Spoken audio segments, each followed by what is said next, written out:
Okay, started the recording, and I'll continue to add people. Frenchie, go ahead and give it one more minute, and then I'll add while you give the introduction. Okay. Okay. I'll help. Let's see. We'll get to the chat going here. What's that? And open this up to chat only. Oh, okay. I got the 80. Nice. Okay. Nice. All right. So everyone is muted, and we're going to keep it that way because there's a lot of people on here. Everyone is muted except the hosts and co-hosts, Thomas Rivers Brown and Will Segui and Frank, who just muted himself. And I will mute myself once they get started. And the waiting room had some rules in it, and Frank put them in the thread as well. We're going to use the raise hands function if you have a question. And if you mouse over your man as participants, that's where the raised hand is, but we're not doing it now. So don't do it now. Wait until after, because a lot of the times the questions are answered during the presentation. And so there's no sense in doing them now. We're going to try to then keep track once they're finished. We'll keep track of hands raised and start to call on people. The trick is, Frank wants to try to keep this around an hour, and that's going to be really tough. So just keep that in mind with your questions. And then, as Frank said, use the chat function for posting about your wines if you want to put tasting notes in there, because during these, people do pay attention, but they also read the chat all the time. So if you guys are chatting, I know there's some people who did a vertical. I think it was Thomas has 05 and someone has 06, someone has 07. I think it's Old Vine Suma. And so, you know, if you guys want to talk about that stuff, use the chat function because everyone, and make sure it says to everyone so we can all read that. And then I'll just turn it over to Frank now and mute myself and go on moderator function. Thank you, Frenchie. I'll let you take back to adding the last 12 people we have spots for. Okay. So good evening to everybody. Thank you for joining us tonight.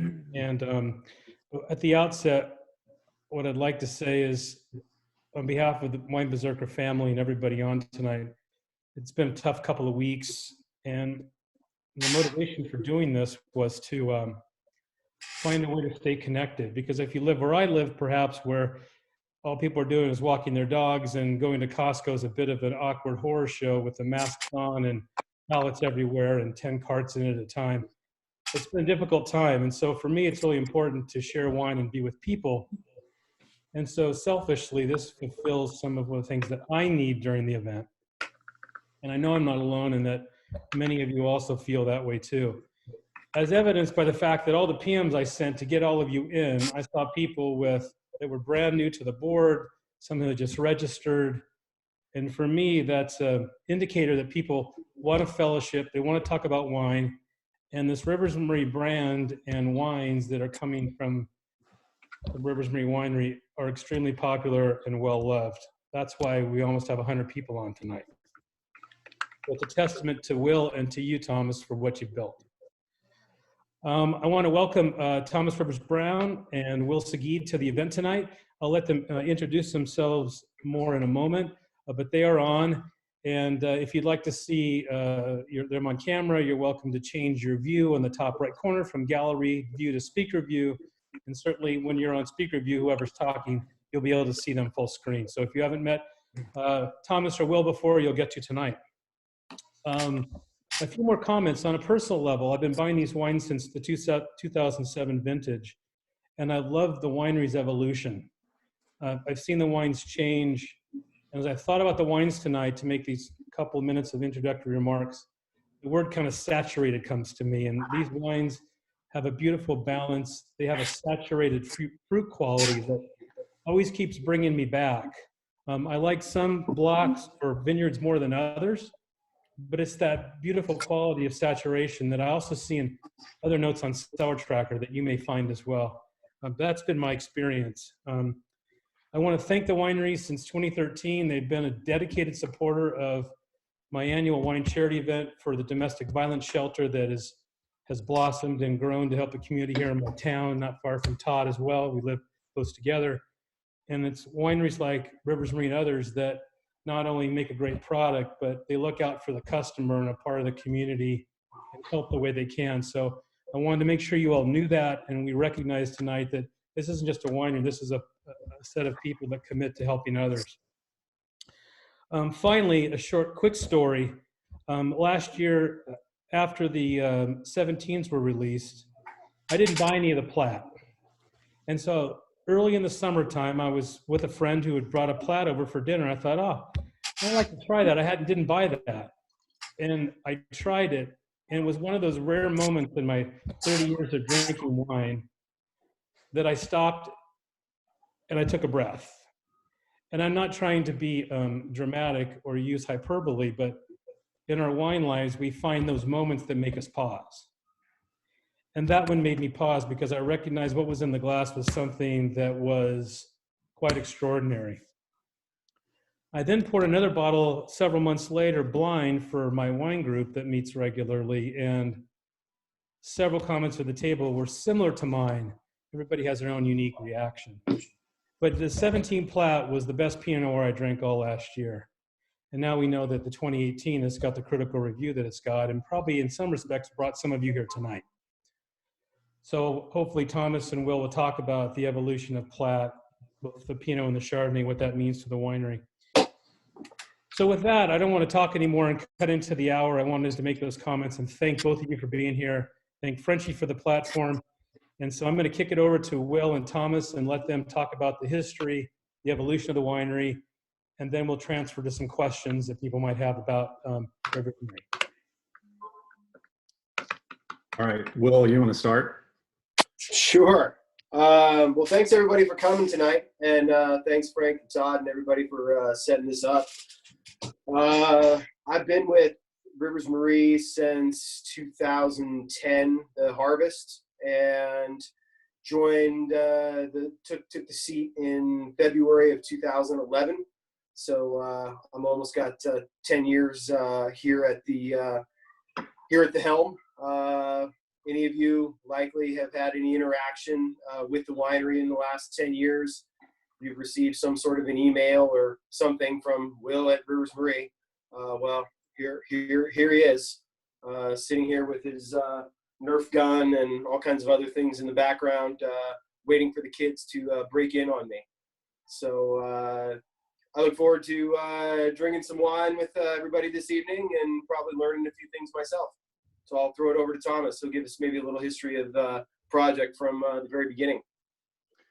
Well, thanks everyone for participating. I'm amazed we got 100 participants, pretty spectacular. And we're getting to see what everyone's homes look like, which is kind of an added benefit to this whole thing. Might make me think differently of a few of you, but we'll see. But we started Rivers Marie in 2002. I was working at Turley at that point, and I met a guy named Scott Zeller who owned Suma at the time, and he dropped some fruit off to Aaron Jordan. It was half a ton, and Aaron wasn't there, so I got to meet Scott. And we struck up a little bit of a friendship. That was in '99. And in 2002, I started calling around asking for a little bit of fruit to start a small project, and Scott was nice enough to offer us fruit. And we didn't have any money or any place to make it per se, but as soon as we got offered Suma, it made sense just to start and figure out everything else on the back end. So we made 2 barrels of Old Vine and 3 barrels of Suma regular in 2002, which was actually its first crop. And I found an old mailer the other day, and the allocations back then were, I think it was $25 for the Suma and 50 for the Old Vine, and the allocations were open.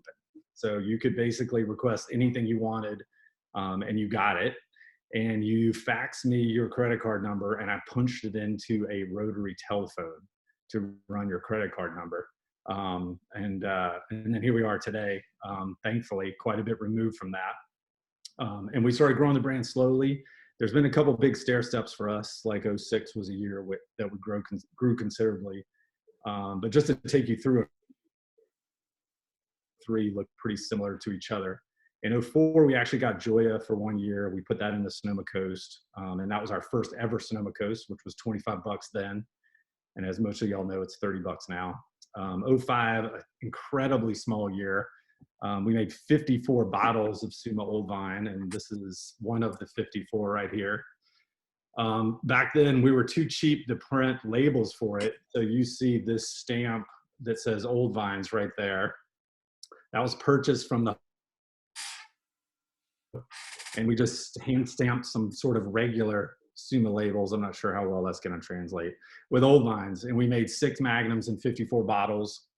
I was not at the pick. My wife was at the pick, who's the Rivers Marie. And when she saw the guys finish picking and then load the entire crop onto the back of the truck with just their hands, we knew that was sort of a bad sign. So I think we got 220 pounds total, made 1/4 barrel of Suma Old Vine. So that's kind of what I started with tonight. And then in 06, we started growing a little bit. We added Cabernet to the mix in sort of earnestness in 06. We started vineyard designated cabs in 09. We started with Chard in 07 with Terriot. And then as some of you who are familiar with the program know, we've been adding vineyards as we found them and liked them. We're in a pretty privileged position. We get offered a lot of cool stuff every year. We probably say no to 90% of what we get offered. People would argue that I say yes to 90% of the consulting jobs I get offered, but that's not exactly true either. And then we higher than that. I didn't hear that, and I don't think I want to hear that. But we accidentally made about 6,000 cases in 18, and that's the biggest vintage we've ever made by far. It was a pretty big yield, and I think we're growing in the right direction. We definitely have hit a nice number in terms of building a winery, which we should have completed here pretty soon for ourselves. And we're looking forward to the first time ever to have some hospitality at Rivers Marie. So it's going to be really cool to be able to actually welcome people to the winery and tell you more about the project. Thank you, Thomas. It was great to see that bottle of 2005 there. I know that there's not much of that around, as you made clear, and so to see you pull that out of your collection was pretty amazing. That's kind of a moment in kind of Rivers Marie lore for me. Can you guys talk a little bit about the different vineyards? Let's do Pinot Noir first, selfishly, because that's my favorite. Let's do Pinot first and talk about how they're similar, but yet how they're distinct. And why don't you take us through that?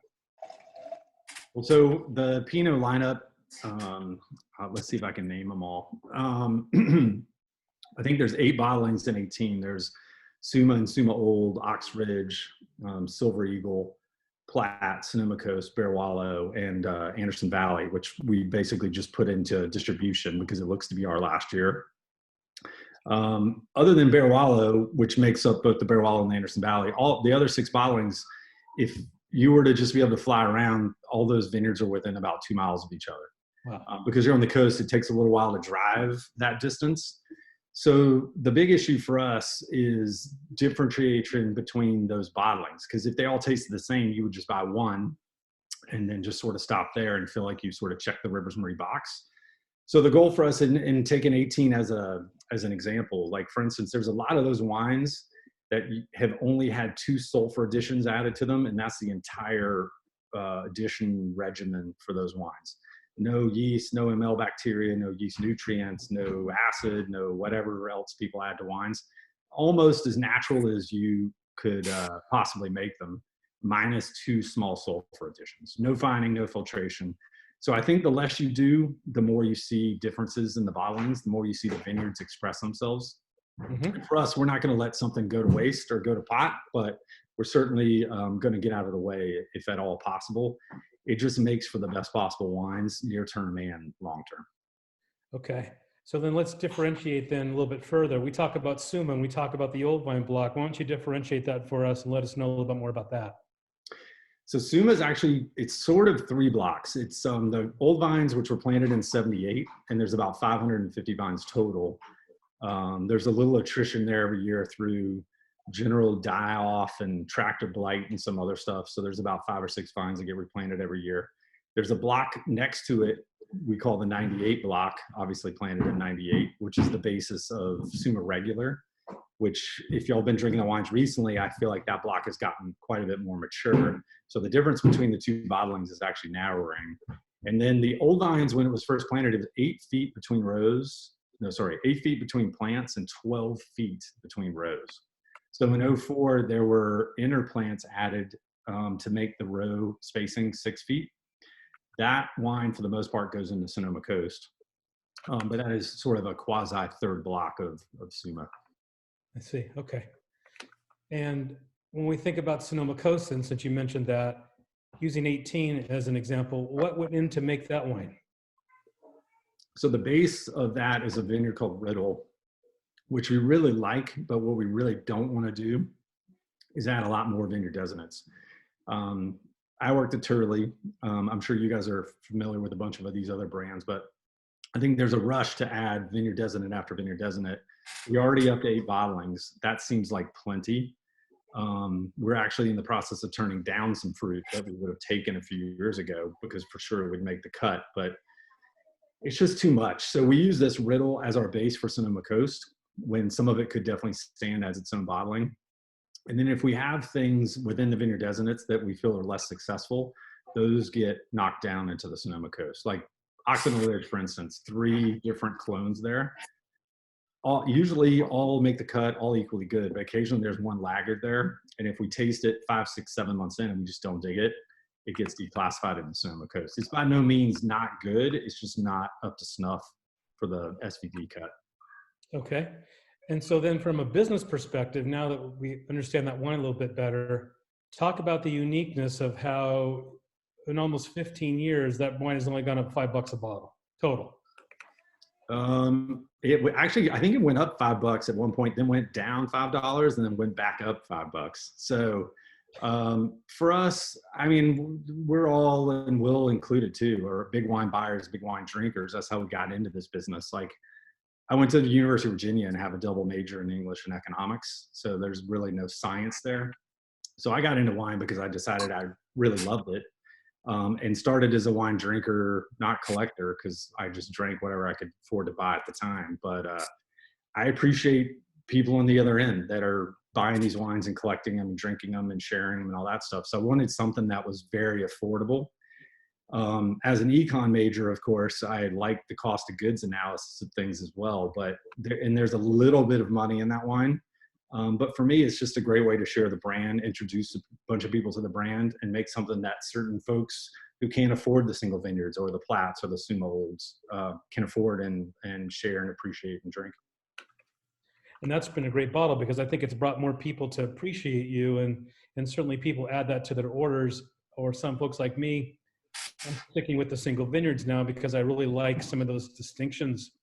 But ultimately, what you guys bring to your customers, and many who are on this call today, are differentiation and an ability to try other things and to play with different things. And so I appreciate that about you guys. Let's talk about the Chardonnay. Let's move up. Before we do that, before I move off that, let's talk about Plat. How did you find Plat in 17, and where's Plat headed for Pinot Noir? Well, some of y'all are probably familiar with some of the other Plat bottlings. One of the interesting stories there is Lou Platt, who I might be wrong about this, but was CEO maybe at AOL or another big firm at some point. And he and his wife moved out there and developed this estate and built this beautiful home and planted all these vineyards. And they weren't that interested in the economics of the whole thing, nor did they have to be. All right, I shouldn't say they weren't interested. They didn't have to. This wasn't putting food on their table. So I think the first buyers of Plat out there were buying it for Sonoma County average for quite some time, which is way under market. So then it sold to what is essentially a quasi private equity group. And needless to say, the price changed. That kind of shook a lot of people out of the equation. And so when things started opening up, we started looking around because we really like that Freestone area. And the first year we were there was 16, and we made the wines Chard and Pinot and strongly disliked them. They just were not very interesting. And it was an unsuccessful vintage from a variety of standpoints. So those wines went into our Sonoma Coast wines, even at $11,500 a ton. They went into a $30 bottle. And so 17, we got offered the block that Eric Sussman had left, Eric Sussman from Radio Coteau. And that was a block I'd coveted for a while. I'm not in the business of stealing fruit from people, but when the opportunity came to take over the block after those guys had parted ways, we jumped in there, me thinking this was probably the best block on the ranch, and certainly a wine of Eric's that I'd loved ever since he started working with Plat. And that Plat in 17 is just stellar. So did you find that when you were ready to release it that you thought you had a gem in the bottle, or did it just kind of grow on you as well? I think that wine is better than the 18 personally. And that was a wine we loved. We oversold because I think a couple people tried it and started buying it, and we misshipped a couple cases to a distributor. So we were down to about 7 bottles at the winery. So Frank might actually own more Plat than we own. And then unfortunately, the real bad news is 19, there's 2.5 barrels total. So there'll be about 60 cases. All of these are mostly good things. Will can speak to this a little bit better about allocating out a wine like that and some of the really nasty emails he got. You know, you guys could bottle the 19 in splits and 375s, and you could double the way it gets out to your customers. I think we'd go airplane bottles just to really Even better. Even better. Let's move quickly to Chardonnay and just talk a little bit about your Chard program, then end with Cab, and then why don't we throw it open maybe for some questions? Yeah, so Chard for us, we're huge Weisberg drinkers here at the house. So if we were going to mimic anything in this, it's probably White Burgundy. And that comes more from the sites we select than any winemaking techniques per se. And I just love it. I mean, I'm a big white wine drinker. I'm a huge Chardonnay drinker. My wife is a big Chardonnay drinker as well. So pursuing some of these cool sites out there had been a lot of fun. And the program started the same way the Pinot program. So we got offered Terry out in 07. That's not something you turn down. You just figure out a way to buy it or trade for it or steal it or borrow it or whatever. And that's what we did in 07. And that vineyard has just turned out to be just, in our own opinion, just amazing. And we've slowly added small pieces to that, including a little bit of Barwala from Kevin Harvey at Reese. And then one of my big epiphanies was running into Purrington Rood in 17. This is a 50-year-old Sonoma Coast Chardonnay vineyard that just has this incredible density without being heavy at all. And this was a big revelation for us. And in the last couple of mailers, I've mentioned vine age a lot, and have not been able to hide my disdain for future generations that routinely get to work with 50, 60, 70, 80-year-old vines out on the Sonoma Coast. And so it's been a fun pursuit for us. It's mostly for us to drink, and then for us to sell a little bit. But it'll always be kind of a little cornerstone of our program. And then to jump quickly into Cab, a more condensed lineup. We now have a 10-year lease with Herd Lamb. That's been the big news for us. Super stoked on that. Jennifer Lamb, just an awesome person. Leased this little vineyard called Lori, which is a 2-acre piece just below Delaval. They've been involved in the Panic Vineyard in St. Helena since 08. Calistoga, which is all Larkmead, and then a collection of a couple small things that we kind of put together to make our Napa Valley bottling. Terrific. And so how many total wines based on their differentiated labels are you making today? Just for Rivers Marie or for all labels? Stick to Rivers Marie for now. Yeah. Okay, thank you. I think it's 19. Okay, excellent. Excellent. Thank you for that flyover. Will, is there anything you want to color around with in terms of what TRB offered? No, not particularly. He has a pretty good handle on what happens around there day to day. Yeah, I mean, Plat is such an awesome site. It was really fun to be able to show that wine to Galoni this year and really watch it resonate with him like it has and or will with a lot of you, I hope, as you get around to opening that very generous 1-bottle allocation that we gave some folks this year. Yeah, and it's kind of Thomas was talking about earlier. It was the first time, as far as I know, in Rivers Marie history, we ever had to kind of do a have and have not thing. And philosophically, that was always something that we wanted to avoid. But this was kind of extenuating circumstances, although unfortunately it looks like extenuating circumstances in back-to-back vintages. So just remember, it's easier to get things with honey than whatever. However that old saying goes. But anyhow, it's a great wine, and I do think, like Thomas said, that the 17 is every bit as good as that 18. I just think that it, for whatever reason, it didn't resonate with the critics quite like the 18 did. But it's a really special site, and if any of you are trying to buy any of the old Clos Plats off of Weinbidge, you're likely bidding against me. That's one of my saved searches on there for sure, as it really is a very cool block that's has its own sort of unique personality and voice that really shines through. The 17 plat possesses a dried red fruit, perfect pitch acidity balance. It's just a remarkable bottle of wine, and I'll cherish the few I have left that I've managed to squirrel into my cellar, and those are just monumental. So thank you for coloring that in for Platt, and what you do trying to cull the herd for a list of people that everybody wants something and there's a finite amount to go around. Yes, it's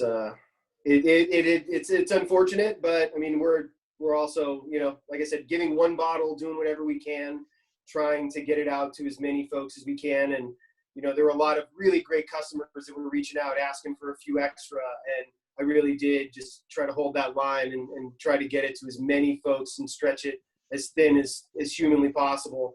I hate one bottle allocations just like everybody else, but at the end of the day, I'd rather have one than none. And that was sort of my feeling on that. Well, thank you both then for coloring in the history for us and giving us some sense of what you do and why you do it. Frenchie, we want to open it up for questions since we're at about bottom of the hour. Yes. Now, very important. Only questions about Rivers Marie, because Thomas is working on what, 30-ish, you know, wines right now. So to keep this under,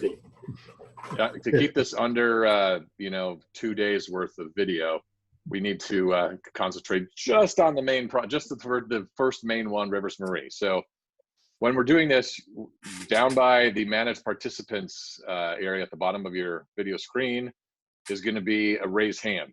And we're going to try to get people in some form of order.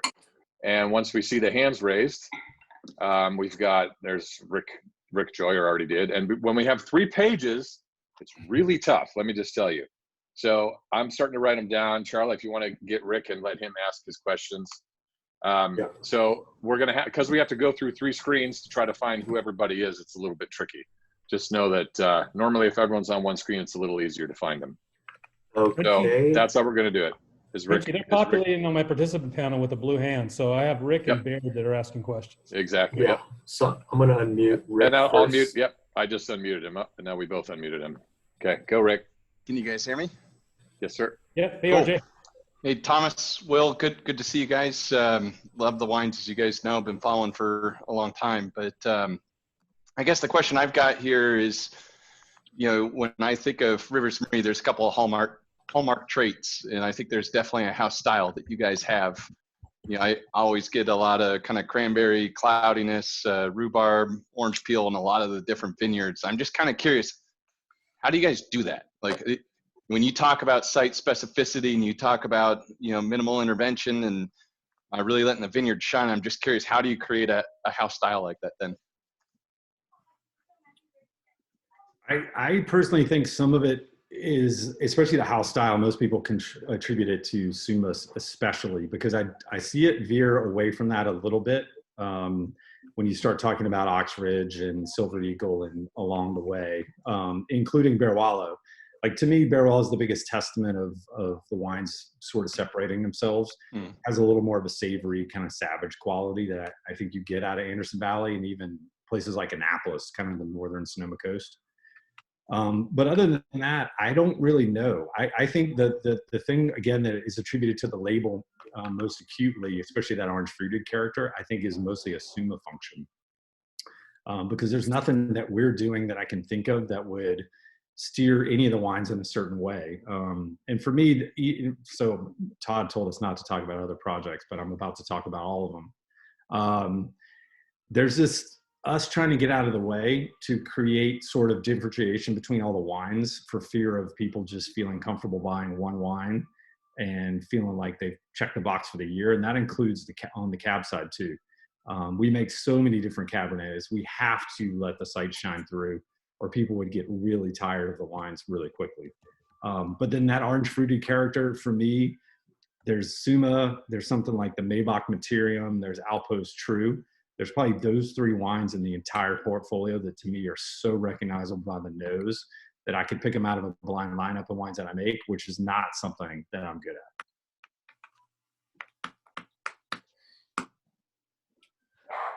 All right. Okay. We got next. We got Baird Garrett.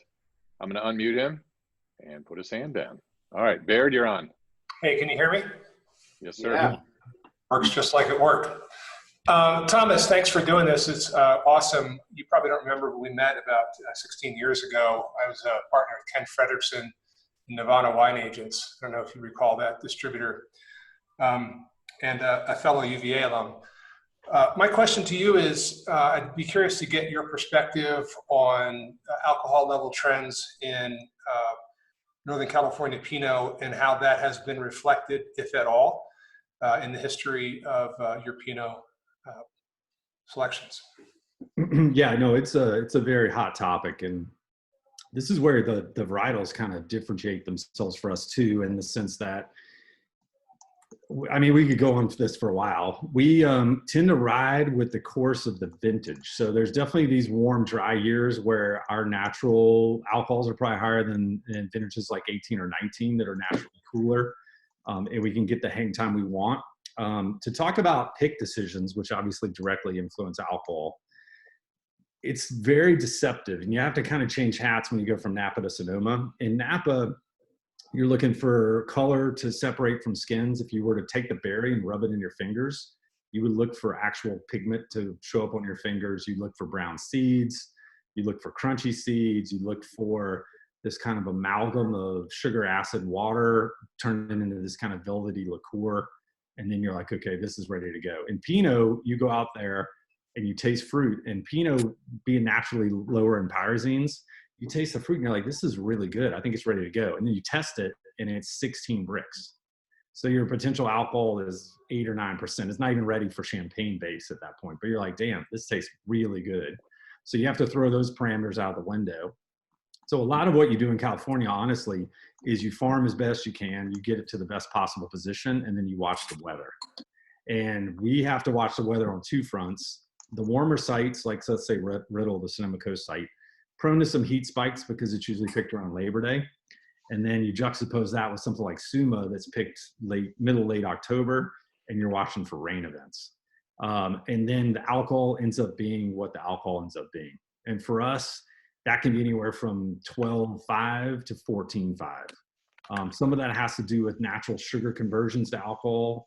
We tend to have lower conversions because we don't inoculate, so the wines all are native yeast. But it really runs a wide spectrum. And there's been no concerted effort for us through the years to either ramp the alcohols up or ramp them down specifically. I feel like I kind of dodged the question, but we pay attention to it because we know where we're trending, and there's certain varietals we know don't hide alcohol quite as well as others. Pinot probably being one of them, Grenache being another one of them. And so we're very careful about the finished alcohol, and that can influence a pick decision, but never to the point where we say, hey, we only pick under 23 or we only pick over 28. It's usually more of a flavor-based decision. Question. Okay. All right. We've got Jack Weisberg. I'm going to unmute you and lower your hand. Go ahead, Jack. Hey, thank you. First, I love the wines every year, but I'm drinking the 2018 Sonoma Coast Pinot, just the base model, if you will. Goodness gracious, it's fantastic. Tell us a little bit about 2018 and what happened there. And then in terms of drinkability for the single vineyards, like the Platte, and I think about Occidental Ridge and maybe even another one, how early is too early for the single vineyard wines? Well, apparently the Sonoma Coast, the sooner, off the UPS truck, the better. It's amazing the check-ins there and how quick they happen, which is great. We get a ton of feedback, and we get some reorders, which has been a huge upside of Will helping get the shipping out in all this chaos right now. But in terms of the single vineyards, I think there's a perception of fruitiness in our wines that is not due to ripeness. It's more due to primary fruit character. Like, these wines are bottled at 10 months old, so they're not very far down the maturation curve. And if you tried these wines at 4, 5, 6 months, you wouldn't think they were sweet, but you would think they were fruity and almost not finished because they just haven't developed enough.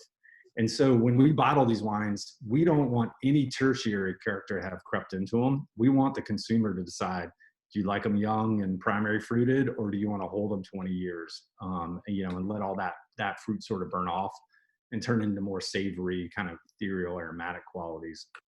So I think the window is fairly large.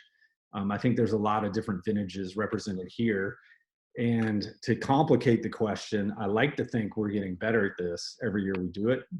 And so I think the more recent vintages we've made are by far the better vintages. Like I think what we're putting out now is worlds better than what we put out in like the early aughts and even mid aughts. We have more control over the vineyards. We have more control over the facilities. We're like to think again, we're better winemakers. So I think that the maturity curve on these wines is, 0 to is 1 hour off the UPS truck to 20 years. Suma certainly will go a long time based on acidity. Ox Ridge will go a long time based on tannin. Plat's a little bit of an unknown, but given the density of that wine, I would guess it's going to go for a long time too. So I don't really know until we see it, but so far what we do have a track record on, like 05 Ox Ridge, for instance, our first vintage. And I know there's someone out there drinking that wine right now. I think that wine, for instance, has another 10 years. So lot of life to be had. I think it all comes down to personal preference. Yeah. I mean, it's explosive, but it's really balanced. I mean, the fruit's crazy, but plenty of acidity around to hold it together. Really great job. Thank Really you. wonderful. I didn't talk about 18 at all. Sorry. It was a big vintage. It was a cool vintage. And so hang time was basically whatever you wanted it to be. It was one of those vintages where there was nothing that sort of pressed your hand to pick. And in Pinot, if you can have all the maturation be true, natural, on the vine maturation, I think you just get more complete balanced wines. And I think you see that in 18, and it's something you'll also see in 19. And then you can juxtapose that to a vintage like 15, where it was a minuscule crop and it was 95 degrees every day. That was a lot more challenging. Yep. Thank you. Okay, sorry. I'm going to go now with CC. Don't know who that is, but I am unmuting you, CC. Sorry, And- it's Julie. Oh, it's I had to Julie. use What's the my- CC I had thing, to Julie? use- Come on. It's because it's an account for the family. So in honor of the other person who uses my account, it's using their Got it. initial. Yes. Thank you so much, Thomas and Will to do this, and Frank to set this all up. So without further ado, really wanted to talk a little bit about your new focus in terms of, or your current focus right now as a winemaker, since you've worked with a lot of these different sites. What's new and exciting, or new ideas that you're exploring now that's kind of different from what you've been doing in the past? And I don't know, you talked a little bit about the weather so that we know you're on top of. Do you do like a lot of technical labs? Are you doing anything with the barrel program? What can we look forward to, I guess, going forward? Well, I tend to be like yourself and love the Sonoma Coast just because I really enjoy those sites. Thank you. yeah. And so Julie, I'm sorry. I'm not being super familiar with Zoom. I tried to answer one of your early questions about why Sonoma Coast. And I think I responded privately to the wrong person and said William Sellium. And then I randomly said William Sellium to the entire group. But That's correct. Yeah, to respond to one of your earlier inquiries on chat, William Sellium is definitely what got me excited about Sonoma Coast. Those were some of the first wines I ever had when I moved to California in '96. And I was just mesmerized by how good those wines were. The quality of the winemaking, but also just the quality of the site selection. That just blew me away. And so if there's one model we have out there, it's for sure that. And then the current question, I don't know there's any real macro new things coming online. I think it's going to be, the winery is a big deal, mostly because we'll be paying for it the rest of our lives. But then everything else in terms of winemaking are all small tweaks. So I think we're definitely dialing back New Oak. We're actively always looking for nice sites, especially on the Cabernet front. There could be some really exciting stuff coming down the pipe for us in the next couple of years that we can't talk about yet. But we've got some fun stuff brewing there. But again, I think right now we're evolved enough as a project where everything for us are micro tweaks. So we're looking at the set of wines that either we just bottled or we have in barrel and trying to figure out how to make those wines better. So for us, it's always now about, the 18 Plaid is good, but how can we make it even better? And it's just always pushing. And I think there's two sets of winemakers out there. There's some folks I know who think by the time they put the wine out, they've done everything they could and it's pretty much perfect. And then there's me who just sees the flaws in the wines. So for me, that's sort of what keeps pushing us forward, to drill down on even the most minute details. And control is a big deal, not just in the vineyards, but in the winery. And in 2020, you know, we'll have our own winery. We'll have full control of that space. And we expect that small, super expensive tweak to definitely ratchet quality up a little bit. Okay. All right. Next is Mason. And Mason, you're live now, and I'm lowering your hand. Go ahead. Awesome. Thanks for putting this on. Appreciate it. My question's about the Cabernet drinkability windows. So, you know, you read reviews and that sort of thing and kind of hear some really long drinking windows, but I'm curious on Thomas's perspective on when the Rivers Marie Cab should be drunk and, you know, what's optimal there. You know what, to put this in a historical perspective, I think there's a lot of focus on older California cabs right now, and rightfully so. A lot of late 60s, 70s era, early 80s California cabs, wines that we collect and drink, are pretty amazing right now. I'm going to guess a lot of those started out not super amazing. And they sort of aged into a sense of balance as they, you know, kind of came into their own, shed some of the harsh tannin, shed some of the weird ripeness issues when they picked. You know, there was a cluster over there that was 30 bricks and a cluster over there that was 20. That was still pink. The farming these days, you have a really uniform product. And I think what you're going to get is you're not going to necessarily get wines over time that get tremendously better from an objective standpoint. It's going to be more of a subjective evaluation. Do you like the wines with forward fruit and a little bit of grip early, or do you want the tannin to sort of meld and sort of fall into the background and have some of the savory characters that are always sort of available in Cabernet to come to the forefront? And so you would drink it at 10 years, maybe 15 years, maybe you want to see the color crack a little bit, so you go to 20 years. So I think the windows are still very large, but the qualitative shift is much smaller than it used to be. Because I think these wines are so drinkable young, if you want the fresh fruit and the tannic grip, that you can go right in. I have a feeling wines of decades past must have been punishingly tannic and acidic when you first cracked them, and probably not super pleasant, at least in the beginning. And so our wines, I think, will drink really well early. But again, I think it'll come down to your subjective preference as to when you want to drink it along the 20 or 25-year window. Thank you. Great. All right. Next, and I'm afraid of this one. This is going to be Jay Hack. So we're going to have to keep control over this one, okay? All right, here we go. Jay, look, you're on. I did this to 1,000 people last week, so here we go. Thomas, I actually have an 06 cab that we're drinking today.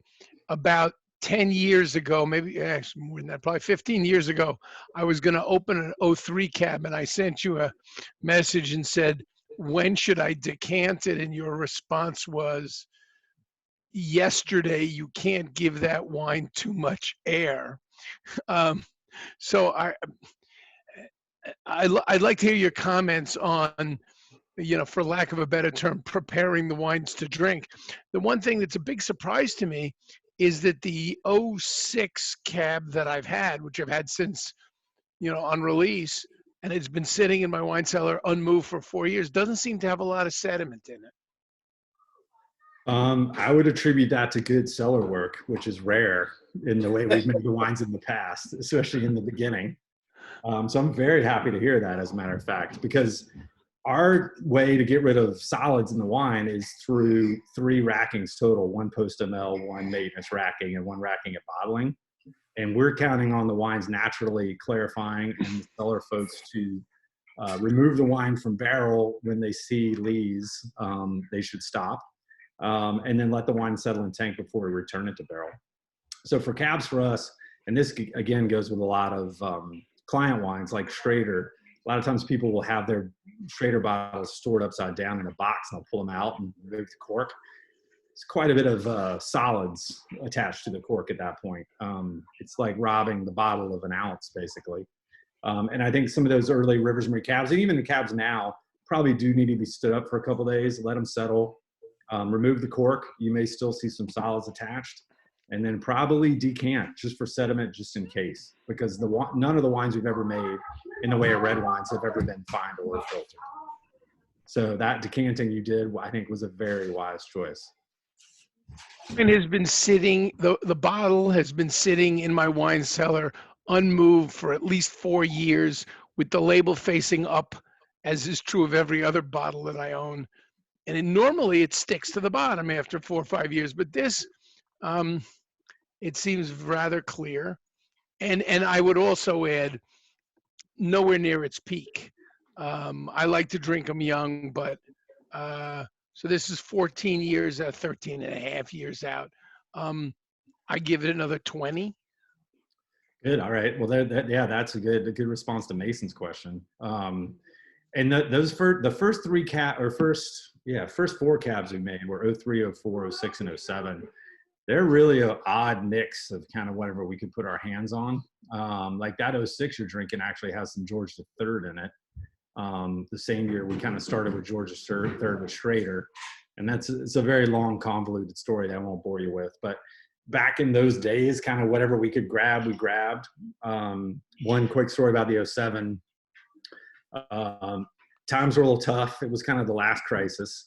06 Outpost True had been released. It was kind of the first significant Outpost True.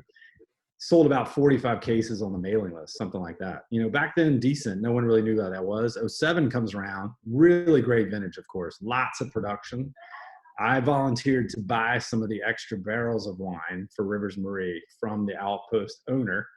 And so the 07, Rivers Marie Napa Cab, the only one we were making then, probably is 40% True Vineyard from Outpost.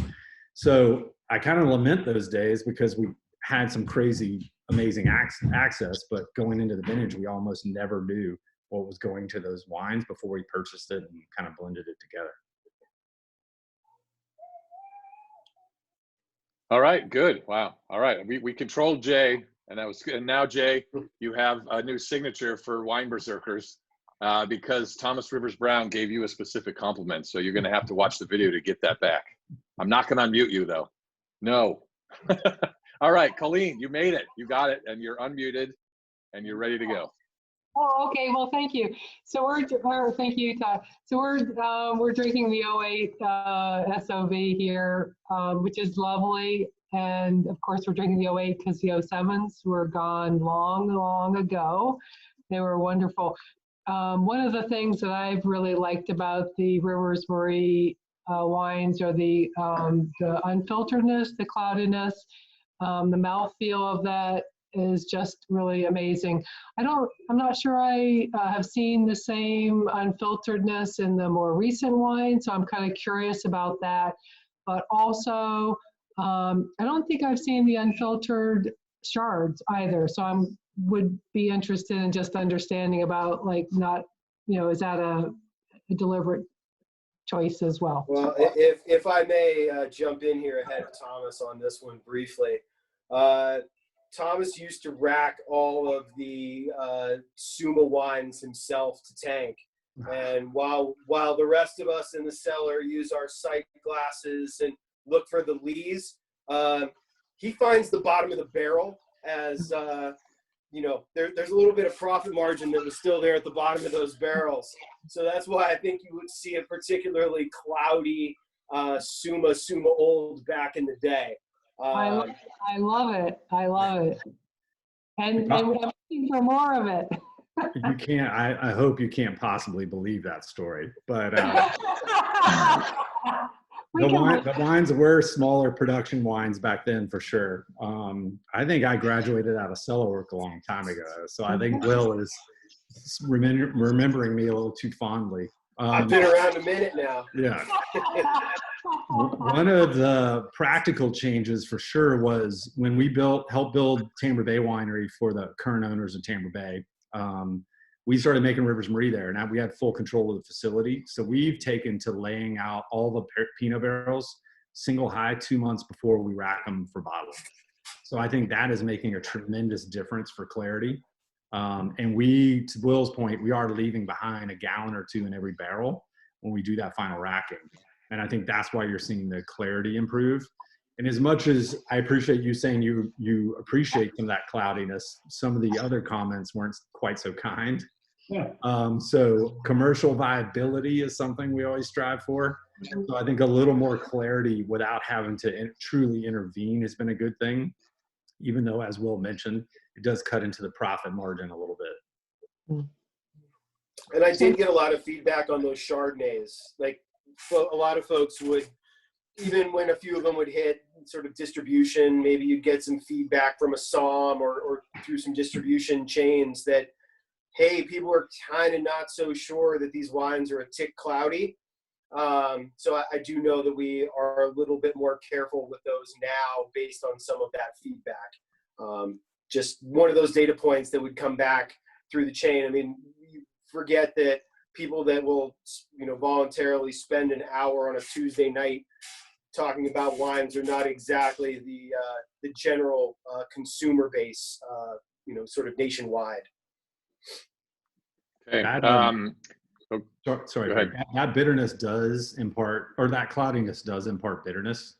So in terms of flavor profile and some other things, lessening that, because again, I mean, for the folks, like for instance, that are on the Marquesan list, when you get your bottles in the mail, there's a note telling you how to properly prepare the wines for service. That's a good idea, but I have a feeling like all the mailers we write, no one really reads it. So more pictures, maybe. We want to help people enjoy the wines as best as possible. So eliminating some of that cloudiness, I think, does improve the flavor and the texture of the wine as well. All right. So one who couldn't raise his hand is Charlie Fu. Charlie's got a question now. What's up, guys? Just to kind of follow up with the prior question, wouldn't just standing the bottle up a couple days help with the cloudiness before you drink it? Again, Charlie is a little more of an advanced wine appreciator.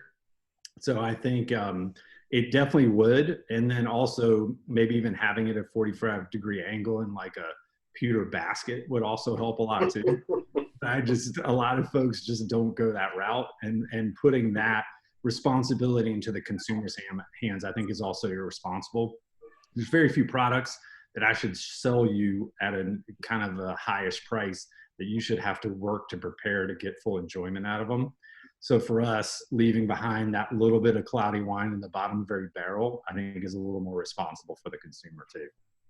I got to use my $100 cradle, man, Yeah, I've seen it in pictures. Thanks, guys. Every time I have to unmute myself first. All right, Anthony, you're up. Anthony Zepeda, you are up. I'm unmuting you now. Go ahead. Thanks, Todd. This is only my second year on the list. We have an 18 Summa regular, or Summa. It's great. We've been to Mending Wall a couple times and have just had a great time. You mentioned Larkmead earlier about with the cabs. I haven't had a chance to try the Calistoga cab, but I've heard that Larkmead planted like a research block because of climate change in the valley with a couple other varietals that do well with warmer weather.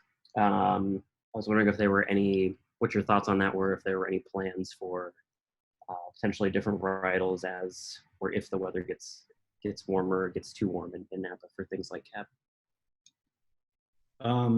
I appreciate what they're trying to do there. And also with those guys having over 100 plantable acres, they have the potential to take an acre or two and sort of do these trials without much economic hardship.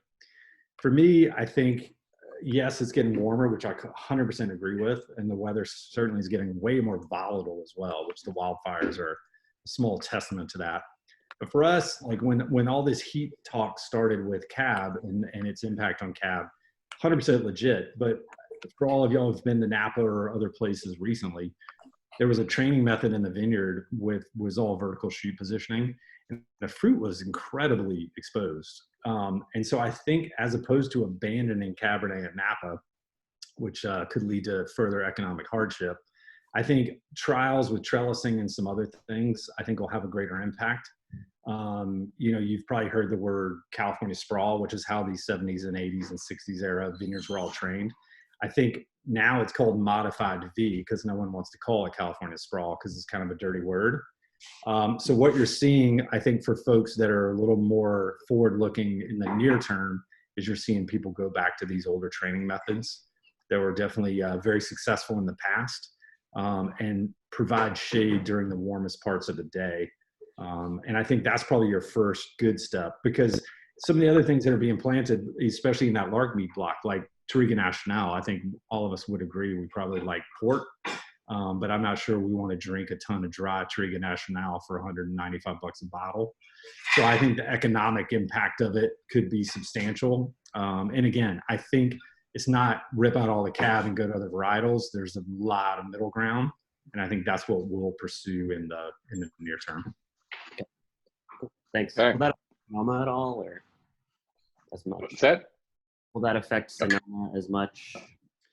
I don't think so. I mean, again, I think the global warming thing is real, and it's probably better described as climate change because, for instance, the last 2 years in Sonoma have been really cool, like to the point where there's some sites we were nervous about getting ripe last year. So the volatility seems to be the really big issue out there. And regardless of what the weather's doing or the climate's doing, we're always playing defense when we're farming grapes. So to react to a couple of years seems a little extreme to me, but we are definitely conscious of all this and definitely trying to help mitigate it when the situations arise. But every year is difficult. And we've said this in a million mailers, you know, weather's gotten so traumatic. The really great vintages are the vintages we don't remember because there was nothing about them that scarred us. And so you hear about the great Napa Cab vintage of 16. I don't really remember what happened that year. And it wasn't because I wasn't sober or at work or anything. It was no 1,000-degree heat or wildfires or tornadoes or floods. It was just so much more pleasant. And those are the vintages that seem to be less common these days. Renty? All right, we've got 7 more questions now. Yep. One just showed up. All right. Hey, can we ask the guys if they can stick around to clear that queue of questions? Thomas and Will, can you stick around to clear those 7 questions before we think about closing up for the night? Yeah, for sure. Okay, let's good for maybe 20 minutes more, something like that? Yeah, for sure. Not a problem. Cool. All right. Cool. John Bazette, you're up. All right, thanks. Will, Tom, thank you so much.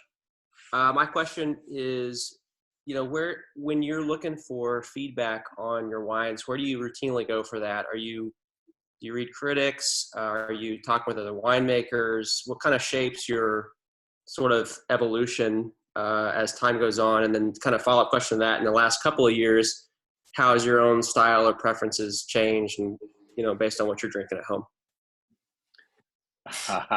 What you're drinking at home. Yeah. Other than a lot. Literally. Yeah. Well, I mean, I'll drink anything with alcohol in it, but yeah, you know what? It's really tough. It's like whenever you hear something critical about yourself in any possible way, you're like, that can't be true. So I think occasionally with your own wines, they're kind of like your kids too. And, you know, you do put your kind of heart and soul in it. And in the beginning, I admit I was a little less thick-skinned than I am now. And so I'm sort of open to criticism, even if I think that person is 100% wrong and is a complete moron.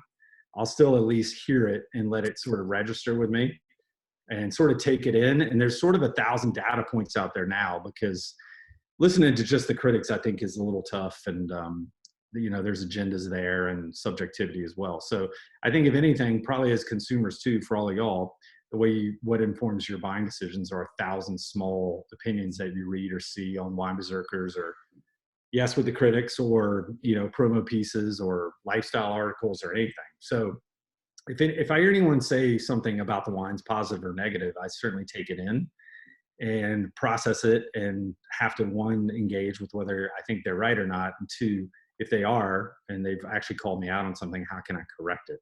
And I think that's been the move the last couple of years, is to work on sort of the micro sort of fixing of some of the wines that I think have been a little off center, whether it be too much oak, not enough oak, pick too ripe, pick too soon. And so we're always tweaking. But I think you have to be really careful about all the chatter because it can definitely lead you in bad directions too. So, I mean, I'm a prolific wine drinker and I've been drinking a lot of wine for a long time. So some of those data points are probably my best guides. And like I mentioned with Chard, like there's some white bergs that I just absolutely die for, and some wines I drink and think that I should quit making wine after I drink them. But those things still somehow manage to inspire me, even though I know that I may never make a wine that good. Those are probably what I use as sort of guideposts to pushing forward. And in general, I think one of the biggest tweaks to our program, Thomas, correct me if I'm wrong here, but I think that the addition of the Valdez family really taking over a lot of our Sonoma farming has made those wines so much more consistent. The Pinots and Chards, I like Tom was saying, I think we are making the best wines in the program's history. And not only is that a reflection of skill set and all the rest of it, but the farming that is coming out of a lot of our sites is just incredible these days, and it really makes our jobs a lot easier. Okay. All right, we got still 6 more. Ready? All right, next is Scott Jameson. Scott, you are unmuted, and I'm lowering your hand. Go ahead. Great. Thank you very much. First of all, William and Thomas, great session. Love it. I'm relatively new to Rivers Marie, but this has been great. Thomas, I think when you were responding to Jay, you mentioned something about storing bottles upside down. And I hope Todd will excuse me, but we opened a bottle of 09 Maybach Materium about a month ago. We pulled the cork and there was a solid layer of sediment after we pulled the cork there. And what we figured out was that was from storing the bottles upside down. And we basically had to poke through it to actually pour the wine out. Is that common? I mean, I never realized that bottles are stored upside down. So, thanks. That is not incredibly common. That seems to be something that certainly happens to us who don't do any fining or filtration at all. And again, the wines are only racked 3 times. And I think whatever sludge you were going to find in the bottom of the bottle, you found in the top of the bottle because of storing the wines upside down. And it's a common thing that I hear from a lot of people who have cabs that we've made that are 5, 10, 15 years old. We heard a lot about Schrader, like I mentioned. And it's a pretty good chunk. I mean, it's what was living at the bottom of a barrel for quite some time. So I wouldn't say uncommon, but certainly, or common, but certainly common for us in the way that we make wines. And again, natural material that for sure should be separated from the wine when you drink it, but probably shouldn't be in there in the first place if we were doing a better job in the cellar at that time. Okay, all righty. We've got now Alex A. Alex A, you are unmuted. Hey, Thomas, Will, thanks for doing this. I have actually a simple question. What would you recommend for someone when they're starting to drink Rivers Marie Pinot? Which vineyards, which bottles, which years, when you're introducing other people to kind of get them into it? I think Will should take this one. What happened? I was answering something. What happened? Give it to me. I missed the question. Sorry. So a good, like, wines in the Rivers Marie portfolio that would be good introductory wines to people who are first getting into them. Oh, sure. I always direct folks to the Appalachian wines. They're kind of like the gateway drug, if you will, to the program, that you get a really good idea of vintage and sort of style at a pretty good introductory price. They see very little to no new oak, depending on how the vintage went. So there's not a lot of barriers. To use a Berserker term, you can pobega one of them pretty safely. And have an idea of what you think and does it fit a style that perhaps fits your palate. There's also Rivers Marie's been around almost 20 years, so I see them pop up on places like Wine Bid or the K&L auctions. So there's generally a decent supply of some relatively older wines that are out there. If you're maybe not a younger wine sort of drinker.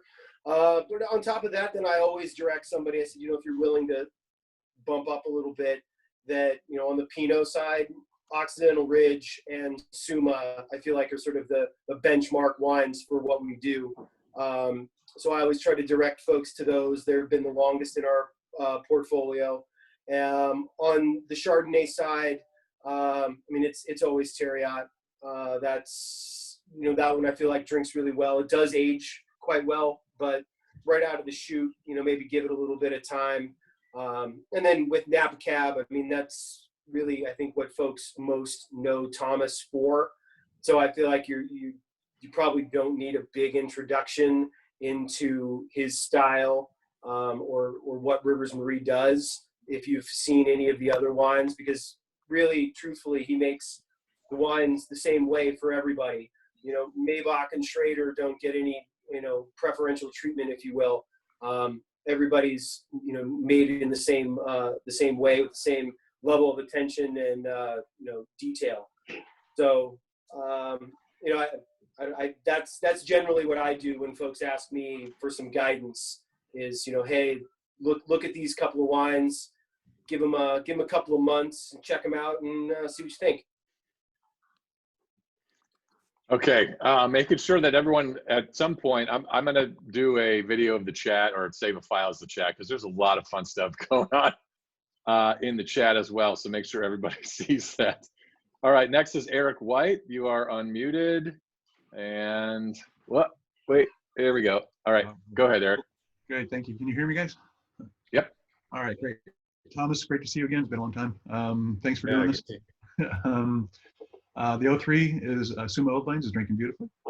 It was really fun to hear you talk about your 06 and 07 cabs. And I opened an 03 cab not very long ago, and really enjoyed it on day one. Day two, not so much. A lot of the overripeness started to come through.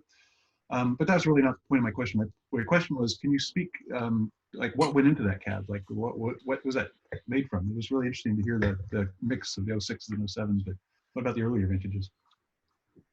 I don't really remember, to be honest with you. So whatever drinking I've been doing has erased that memory from my brain. And I think now I'm just far enough along to put something new in. I have to kick something out. And I think I might have kicked that out. But based on what I was making at the time, I would guess it was probably mostly from Outpost. And it was some of the earlier crops from the Outpost vineyard. I'm currently stalling for time to try and rack my brain to come up with what else that might be. And I am just drawing a complete blank. I'm sure that is somewhere in some file. And I will get Will on that tomorrow immediately. Aha, then you got to post it in the thread I'm working instead. from home tomorrow. Working from home. You can look it up there. No, can't you? No records online? I think Eric is mostly 67 Barolo. Hey, I was a little tired. 67. Wow. Not 71. Okay. You're going to get Greg Greenbaum to participate here pretty quick. All right. John Telford is next. John, you are unmuted. Yeah.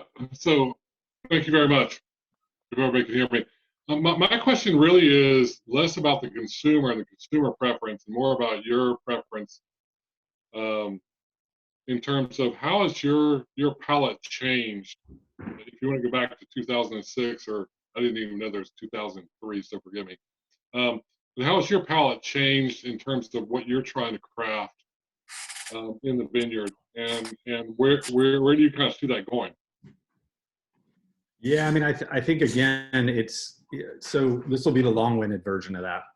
I think there's some folks out there who have pretty good reputation as winemakers who make, let's say, Pinot and Chard, and they also make Cab, or they have in the past, or whatever. And there's an interesting thread between all three of those varietals, where if you kind of like their Pinots and Chards, probably going to like their Cabs and vice versa. For us, I think there's a pretty huge gap between our Pinots and Chards and our Cabs in terms of stylistic differences. So in terms of changing palates and changing directions and changing what we're trying to get in the wines, it's probably come from a couple different ways. And for Chard and Pinot, for me, it's all about balance. Like, again, I don't, it's not that I'm not paying attention to alcohol and some other things, but for me, if everything's in balance, the wine's going to taste good now, which a lot of people are going to open it now. It's going to be good at middle age and good at old age. So my palate in terms of the wines we're making, and also the time wines I'm drinking at home, is all about balance. I don't want something to rip my teeth out, or or anything with crazy mouth puckering tannins that someone has to convince me needs 30 years to drink. To me, that's just not the best representation of wine. And then with Cab, in terms of how our style has changed and our personal preferences, it's all about tannin. I don't mind, again, a lot of tannin in a wine, but it needs to be ripe, and it shouldn't interrupt the finish. It shouldn't come up in the middle and turn dry, and it also shouldn't be non-existent. So, I mean, there's a couple things we pursue, but it all depends on the varietal, and that'll always be the case, I think, for us. Thank you. John's stocked up there. Looks like he's got 2 open, John? 3, I think. 4 open. 3, yeah.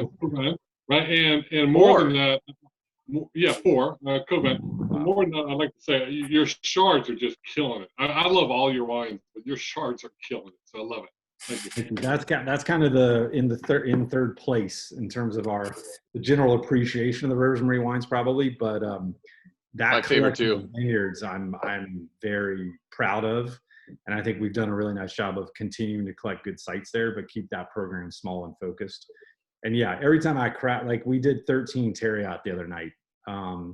That was the one that Parker flipped out about. It kind of helped put the Chard program on the map with certain folks. We poured it. It was a little advanced for what I thought it was going to be. And then as it got air, it lightened considerably and went back to more of a green gold. And I don't want to throw any producer names out there, but it started to have a little, some traits that I find in some of the better producers that we collect and drink at home from Burgundy. And that vineyard, I think, will always be sort of the backbone of that Chard program. But it's going to be really fun to add some other cool stuff and get it out into the market.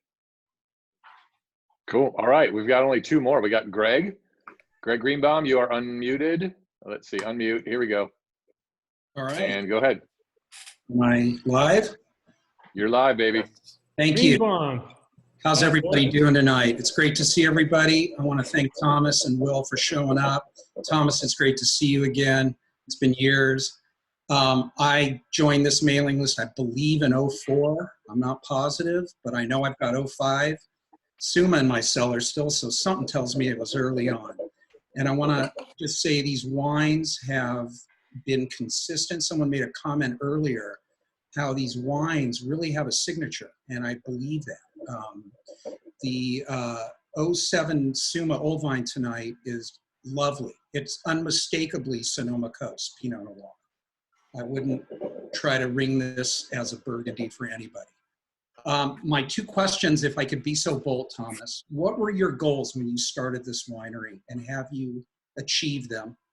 And secondly, how has climate change impact your work in the vineyard?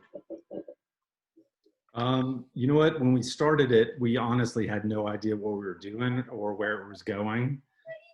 We got offered, like I mentioned earlier, some Suma fruit that we basically couldn't say no to. We didn't have the money to pay for it.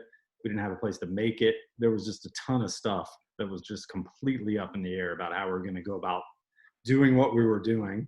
We certainly didn't have any idea about adding other varietals, other sites, sort of anything. So we kind of let the project lead us for a little while. And unlike seeing excess demand and going to grab stuff just to satisfy that demand, we kind of grabbed stuff as we found things we really loved. And so the present day Rivers Marie that y'all see when you see mailers is definitely a product of that. It's never been about creating a business. It's always been about sort of pursuing making wines that we really liked and sites that we like working with. Because I'm not so sure that I'm even that good of a winemaker or that good of a farmer, but I think if I have any talent, it's that I've been a pretty good identifier of sites, and that part has been very fun for me. Have we achieved what we want to achieve? Probably not yet. I'll feel really good about it when I can give it to the kids, and I feel comfortable enough not calling every day to ask how things are going, and that feels like a really long ways away right now. But I do think we're constantly taking small steps forward, which I think has been nice. And I'm not picking on anyone, or I don't know what's going to happen when all this craziness today abates, but we've always been careful about pricing and production and some other things. And I think we're poised to do well in the very near future too, as you know, our cabs continue to roll out even on the super high end at $135. And that's a big number to me, but it's not 225. And so I think we've been smart in taking things really slow. And if anything, you know, every year we do a little better than the previous year, that might mean that we actually have achieved what we set out to do. And Cool. how does climate change impact the vineyards that you're seeing and the ripeness of the fruit and what you have to change in your practices? Well, so we definitely are changing how things are trained if we can, but also when we go to plant new things, the canopies are changing quick. Like I mentioned earlier, everybody was planting to vertical shoot positioning for forever. So you had 3 catch wires and all the fruiting canes were trained incredibly vertically. And the fruit was basically exposed. You know, especially anything that wasn't covered by leaf area was just fully exposed to morning, midday, and afternoon heat. Now everything we're planting is that modified V I mentioned. So there's leaf coverage for everything. Everything on the coast, it used to be that you just came in and immediately stripped all the leaves in the fruiting zone to give it maximum exposure and make sure you got it ripe. Now on the coast, you're leaving leaves there to make sure you have coverage to get through the summer, which in the past have never been warm enough to damage fruit. But now you just never know. Like 17, you know, everyone talks about the fires, which were a huge deal, but the Labor Day heat spike was probably a bigger marker of the vintage than even the wildfires. Suma, you can see the ocean from our kitchen window. It was 102 degrees that weekend at Suma. It never been that warm there. And so you never farm that vineyard to protect yourself from 102 degree heat. If anything, you farm that vineyard to make sure it got ripe every year. And you didn't even succeed in doing that, you know, 3 or 4 years out of every 10. So coverage is the main thing. And we're just making sure that, you know, if in the beginning we're going to see a bunch of heat, we can sort of manage that. And then the tail end, if we need to get aggressive to push stuff to its sort of final destination, then we can get aggressive to remove leaves, canes, canopy, shade cloth, whatever. Because I'm just seeing way more coverage to try and push stuff out as long as we possibly can for hang time at this point. Do you think the sugars have remained consistent with this type of management? You have more control over them, but I'll give you one brief example. Like, you know, people always thought the too hot vintage was, you know, these heat spikes like in 17 where it hit 117 degrees for a couple days and all this. The actual too hot vintages are vintages like 15 where you have a naturally small crop due to set, and it was 98 degrees every day with no fog. And so the vines are running at full tilt at that point every day, as opposed to say 110 where they shut down. And so a vintage like 15, we could not control sugar accumulation at all. So you had vineyards, cab vineyards especially, 28 bricks that tasted like green beans. And so you had this dilemma. You're already at 17% natural alcohol if you don't add water, and it tastes like a green bean. So do you pick it or do you push it to 30 and hope some of the greenness abates? So those are the kind of vintages that we really don't have much control over. And those vintages will continue to happen in California every so often. And we'll continue to face the same quandary every year they do. Yeah. Okay. All right. We've got one more, and that's Chris Whetstone. And he's ready to go. And he just unmuted himself and lowered his hand. All right, we're good. I did? Wow. You're good. Yeah. No, Charlie did it for you. Thanks, Charlie. Thanks, Charlie. It's been too long. Hey, I just want to say it's great to see such interest in a winery that deserves it. It's really cool to see so many people online for this. But mostly, I got to know if, you know, Thomas is going to roll in here and pop a unicorn wine like that. We want to hear about it, dude. How about some impressions and a tasting or something? It's very cloudy, which goes back to some former comments. I don't know if this is going to translate, but we'll sort of hold it up there. Whenever you make a quarter barrel of wine, truthfully, it's probably not going to be the best wine you ever made. There's some qualitative measures you can't undertake when you have this little thermal mass. So like everybody's smallest production wine is not our best wine. It's probably the most mythical, and that's probably the sort of best way to describe it. But there is intactness there. There's that crazy orange peel, citrus zest like Sous Bois, It's almost like a little bit of mushroomy character. This was aged in a brand new quarter barrel, to give you an idea too, because you don't have a lot of options with one quarter barrel. And we didn't have a lot of used quarter barrels laying around. And it's absorbed the oak completely. You don't get any sense of oak. But I would say you for sure get a sense that the wine is at its peak right now. We fermented this wine in a macro bin. And when we destemmed the grapes and put them in the bottom of a macro bin, it basically didn't even cover the entire floor of the macro bin. So there was no punch downs. There was more of a gentle stirring or sort of a mushing together. That was kind of the scientific name for the technique. Sorry to interrupt, Todd. Sorry to interrupt. One last thing. I saw Dennis Chu asked a really good question that Will answered in the chat. But Will and Thomas, what's your favorite wine that you guys have had from Rivers Marie? I know it's hard to pick from everything, but I figured that'd be a nice question to end on. Well, for me, it's this 07 Suma Old is my favorite. I think for me the best wine that Rivers Marie's ever made. The 13 Terriot, like Thomas was talking about. Cab, that's a tough one.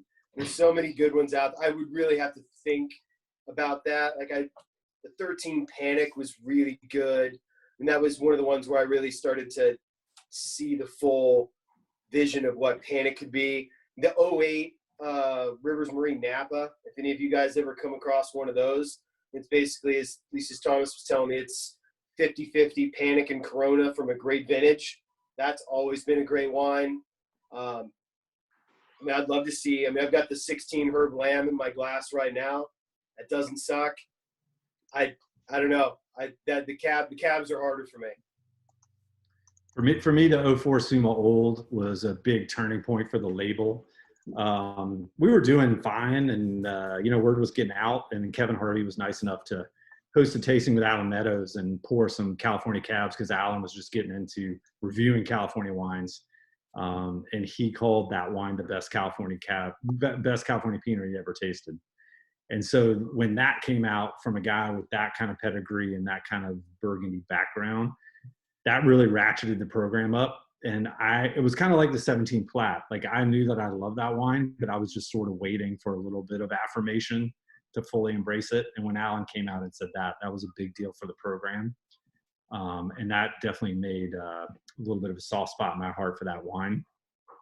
In terms of the more modern wines, it's all over the place. I hate to sound like the guy who likes the wines he has for sale, but it's hard to beat the 18 vintage as a total vintage. And of course, because we own it, Suma is a really big deal for us. We bought that vineyard in 2010, just so y'all know.